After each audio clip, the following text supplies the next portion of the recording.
Everyone has that one sin they protect, the one they excuse, the one they hide, the one they say, "I'll deal with it later."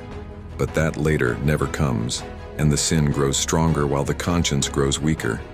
You cannot conquer what you continue to cuddle. You cannot be free from what you refuse to forsake. Proverbs 28:13 says, "He who covers his sins will not prosper, but whoever confesses and forsakes them will have mercy." Not hide it, not manage it, not explain it, forsake it. Yet many cling to sin like a security blanket, forgetting that the thing they hold on to is the very thing dragging them away from the narrow path. Hidden sin is still seen in heaven.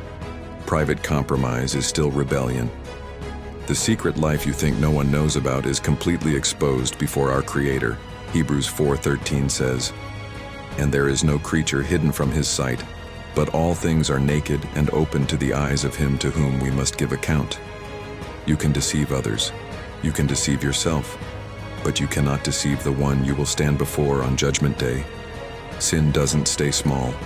It grows, it spreads, it hardens the heart, it blinds the eyes, and the longer you tolerate it, the louder it demands. Romans 6:12 says, "Therefore do not let sin reign in your mortal body, that you should obey it in its lusts." Every time you say, "just one more time," you are presenting your body, your mind, your eyes, your thoughts as an offering to sin, and eventually, sin becomes your master. That harmless compromise becomes bondage. That small addiction becomes chains. That private disobedience becomes a public downfall. Galatians 6:8 warns, "For he who sows to his flesh will of the flesh reap corruption, but he who sows to the Spirit will of the Spirit reap everlasting life." Sin always pays wages, and the paycheck is destruction. But the Messiah came to break chains, not bless the chains you refuse to break. You cannot walk in the Spirit while feeding the flesh. You cannot claim holiness while protecting the very thing that defiles you. Let us cleanse ourselves from all filthiness of the flesh and spirit, not some filthiness, all of it.